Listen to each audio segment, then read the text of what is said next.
Hello, I'm the Eternal Newbie. The extra L is for leniency. As in, my party has no leniency for poor little baby creatures.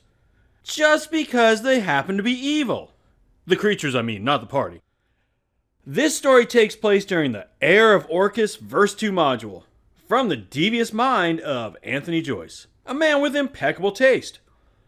I know this because not only is he the author of one of my favorite Tier 1 adventures, but also he likes my videos. Before I tell you the story of how I tried to guilt 6 brave adventurers into not killing a dragon, business first. If you find yourself taking a liking to this video, check out my others. I've got bunches, and a few of them are actually pretty good if I do say so myself. Likes, comments, and especially subscribes are always amazing. Finally, I've got things going on like a Twitter, a Discord, and even a gaming channel where I'm currently muddling through Final Fantasy VI. If you like the random ramblings of an old man, you'll love it. Info's in the video description. I have a long history with these modules. The first time I ever played one, the DM took some liberties and allowed another player to kill all of us. I'll throw a link in the description to that one. That same DM, for some unknown reason, wasn't a fan of the video and challenged me to run the module better. Well, I ran it. It went really well, and the things I didn't like weren't even there. I ran it a few more times after that, and it was a lot of fun. I especially liked the 8-bit art style and the madness traits. They were a party favorite. Not that long ago, the module author found my videos, and he liked them. Impeccable taste. He was nice enough to give me verse 2 and let me use the art assets in this video. So all that awesome 8-bit art is thanks to him and the artist, Dsurion. Hopefully I said that right. This game was run on my very own Discord. Link is in the video description. In this module, the party was going to the Temple of Orcus to recover the body of Sir Vindictus. She was a hero who had gone there and somehow stopped the Heir of Orcus from being let loose on the world. This all happened over 100 years ago, and no one had heard from Sir Vindictus or the knights who went with her since. One of my maybe teensy flaws as a DM is I sometimes forget to tell the party minor details that they don't really matter. Like I may have forgotten to tell them Vindictus was a Deva. Oh, no. Deva, D-E-V-A. A powerful angelic creature. The entire module takes place in the Temple of Orcus. I had 7 players, though one did have to drop out. This module has some options. You can side with the good, evil, or chaotic sides. The decision is made in the first module, which only one of these players had played, so I went with the decision from that game. They were on the side of everything nice and fluffy and good. This also means they get to have Sir Titus, a knight, and Sir Gertz, a priest, on their side for the entire module. The first couple of rooms were battles against some demonic monsters. Oh, needless to say, spoilers for this module. The party got through these easily enough that it made me wonder why they had the NPCs with them. Then they got to a door. This door was really a puzzle. One side had an empty saucer with a sharp edge on it, and the other had a still beating heart. There are a couple of ways to open this door. They chose to impale the heart on the sharp edge of the saucer. Not the most conventional of ways, but it worked, and in they go. I describe the room they are in. Just inside the door are the statues of 2 giant devourers. In the center of the room is a large sarcophagus made from bones. Surrounding the sarcophagus are 10 human skulls atop altars that emit an eerie light. Whispered prayers and abyssal linger in the air. Scratches and banging can be heard coming from inside the sarcophagus. This is my favorite room because shenanigans are not only possible, but likely. Inside the coffin is what's left of Sir Vindictus.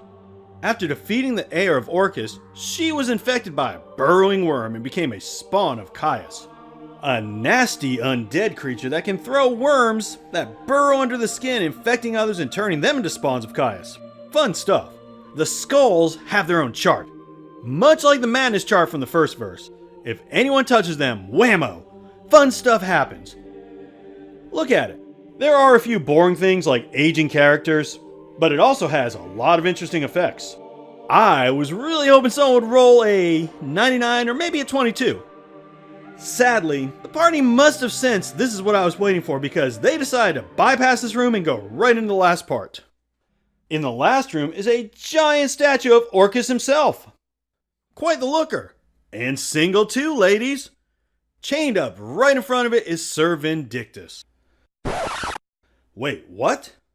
It's actually the Heir of Orcus in disguise. She was trapped here by the real Vindictus, and when the door opened, she used magic to look like her. She implores the party to free her. They are rightly suspicious and incite her, rolling a 23. I roll a d20 and get a 17, which added to her deception is also a 23, so it's a wash.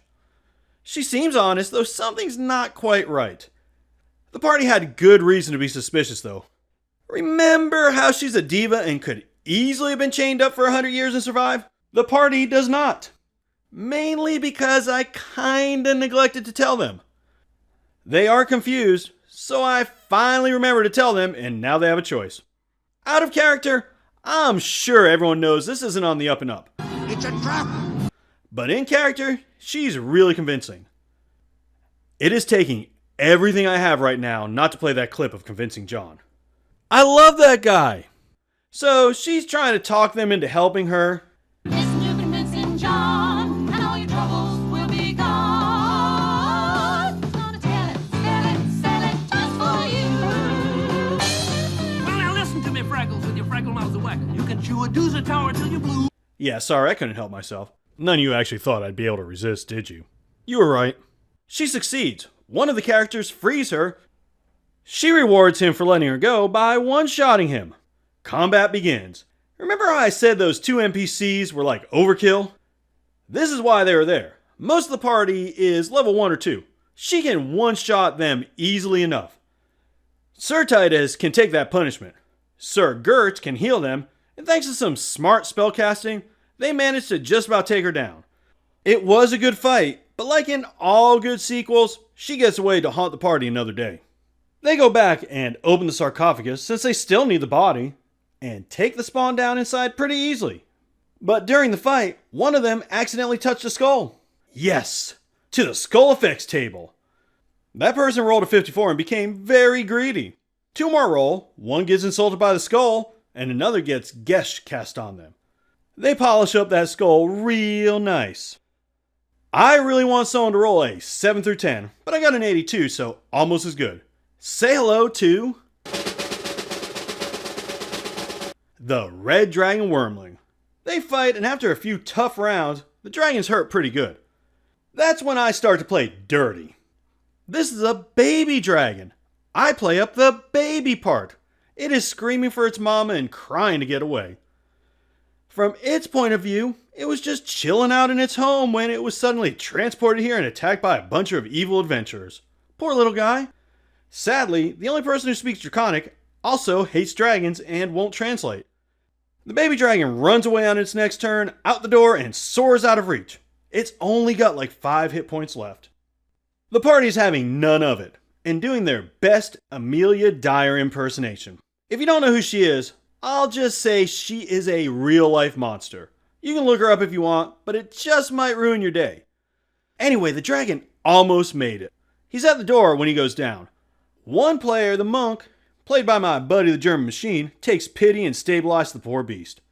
By now, I have bought into my own line of BS, and I really want this poor baby to live. The rest of the party, not so much.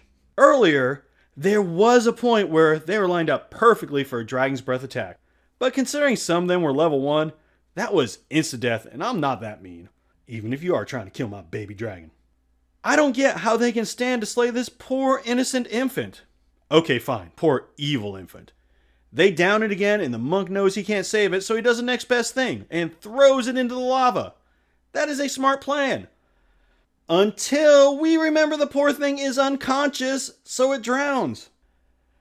That was my romp through the Heir of Orcus verse 2. Big shout out to Anthony Joyce for giving me this mod and letting me use the art here. It was a lot of fun, and I cannot wait for verse 3. The Heir of Orcus strikes back. Okay, I don't really know what it's called, but that would be a cool name, right? There is one burning question I have though. Would you have let the baby dragon live? Let me know in the comments. Thanks for watching, and as always, play your character. Don't let your character play you.